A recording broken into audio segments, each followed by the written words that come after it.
दोस्तों, स्वागत है आप सभी लोगों का। आपने अभी जो यमन में एक भारतीय नर्स का मामला चल रहा है उसको काफ़ी आपने देखा ही होगा। उनका नाम है निम्सा प्रिया। तो निम्सा प्रिया यमन में डॉक्टरी का प्रैक्टिस करती थी, भारतीय मूल की हैं। तो उनसे एक अपराध हो गया था आज के करीब 4 से 5 वर्ष पहले। उन्होंने एक व्यक्ति का इलाज किया होगा जिसका नाम था तलाल मेहदी। तलाल मेहदी का इलाज कर रही थी, ट्रीटमेंट कर रही थी, उसी दौरान उसकी मृत्यु हो जाती है। कारण जो भी रहा हो, हालांकि वहाँ की जो सरकार है, गवर्नमेंट है, उसने तो यही आरोप लगाया कि आपने उसको इंजेक्शन में विष दे दिया, यानी इंजेक्शन के माध्यम से आपने उसको मार दिया। तो ये आरोप लगा और उसके बाद में उनको कैपिटल पनिशमेंट दे दिया गया। कैपिटल पनिशमेंट का मतलब मृत्युदंड दे दिया गया। भारत में रहने वाली उनकी फैमिली काफ़ी परेशान हुई, तो उन्होंने भारत सरकार से गुहार लगाई कि कैसे भी करके हमारी बेटी को बचाइए। भारत सरकार ने प्रयास शुरू किए। अभी 16 तारीख जो निकल गई है, 16 जुलाई को उनको फांसी मुकर्रर कर दी गई थी, परंतु भारत सरकार ने निगोशिएशन किया यमन की सरकार से। तो यमन की सरकार ने कहा कि फ़िलहाल में ये जो सज़ा है इसको स्थगित कर देते हैं, आगे देंगे, आगे देखा जाएगा क्या होगा। तो भारत सरकार लगातार प्रयास कर रही है। तो यहाँ पर दो शब्द आते हैं, एक आता है ब्लड मनी और एक आता है किसास लॉ या फिर अल्लाह का कानून। क्या है किसास कानून या फिर अल्लाह कानून कहते हैं। पहले ब्लड मनी सुनिए। भारत सरकार ब्लड मनी पर जोर दे रही है। ब्लड मनी क्या होता है? ब्लड मनी सीधा होता है आपका मुआवजा, यानी कि आपसे कोई अपराध हो गया, उसके मिटाने के लिए, उसकी भरपाई के लिए आप मुआवजा दे सकते हो।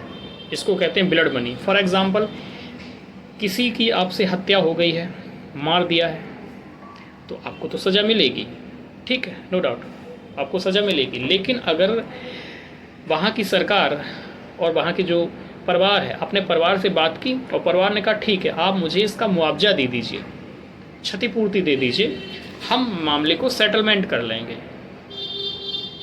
और ये कितना पैसे का मुआवजा होता है? तो कई करोड़ों में होता है, 15 करोड़ होता है, 20 करोड़, 25 करोड़ भी हो सकता है। तो ये सेटलमेंट हो जाता है, फिर व्यक्ति को रिहा कर दिया जाता है। हमारे यहाँ जैसा नहीं है। हमारे यहाँ अगर किसी की हत्या कर दी है, बलात्कार कर दिया है, तो आप कितना भी सेटलमेंट करने का प्रयास करोगे, भारत सरकार नहीं होने देती है। हमारे यहाँ जो कानून नहीं, वो कहता है अपराध किया आपको सज़ा मिलेगी। भले ही जिसके साथ अपराध हुआ है उसने मना कर दिया हो कि इसको छोड़ दिया जाए, जिसके साथ आपने अपराध किया है, अगर उसके परिवार वाले ये भी कहें कि इस दोषी को छोड़ दिया जाए तो भी छोड़ा नहीं जाएगा। हमारे यहाँ का विधान ये है कि अपराध किया है तो दंड मिलेगा। लेकिन ऑन द अदर हैंड वहाँ देखें तो आपके अरब में कई सारे देश हैं जहाँ पर ये विधान लागू है कि आपने उनके परिवार वालों के साथ बातचीत की है, उनको आर्थिक मुआवजा दे दिया है, तो वो आपको माफ़ कर देंगे। वो मैटर करता है परिवार पे। कुछ लोग माफ़ कर देते हैं, कुछ लोग नहीं करते हैं। लेकिन यहाँ पे क्या है, जो मेहदी परिवार है, मेहदी परिवार का सीधा मानना है कि खून का बदला खून, आँख का बदला आँख। इसी को कहते हैं फिर किसास या अल्लाह कानून। किसास कानून या अल्लाह कानून सीधा कहता है कि आँख के बदले आँख, खून के बदले खून। इन्होंने मेरे बेटे की हत्या की है, अब हम इनसे इनका जीवन छीनेंगे। तो सरकार किसी भी कीमत पे इनको माफ़ नहीं कर सकती, नहीं करे, इनका ये कहना है।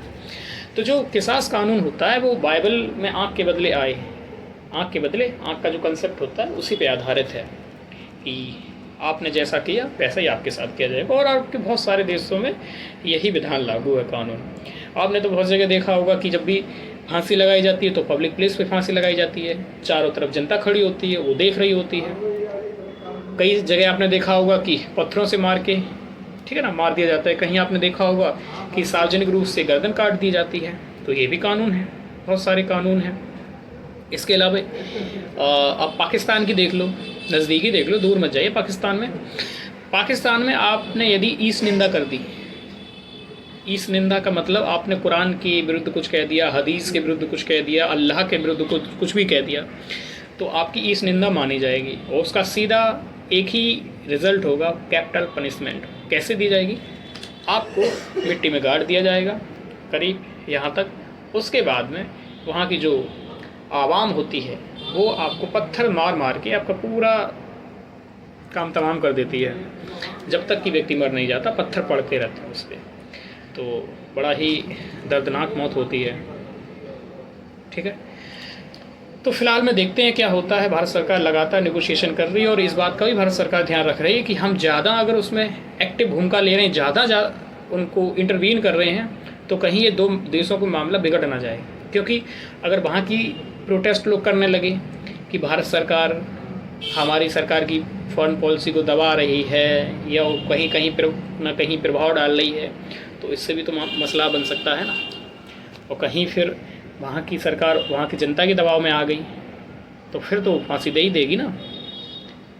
तो यही है, हालांकि भारत सरकार प्रयास कर रही है, देखते हैं फिर क्या होता है। आशा तो यही करते हैं कि उनकी जान बच जाए। लेकिन ये मामला अभी तक, हालांकि वहाँ की तो कोर्ट ने फाइनल कर दिया है कि इन्होंने ऐसा किया है। फिर जो भी हो, हमारी राय पूछी जाए तो अब यही कहा जाएगा कि मतलब बच जाना चाहिए।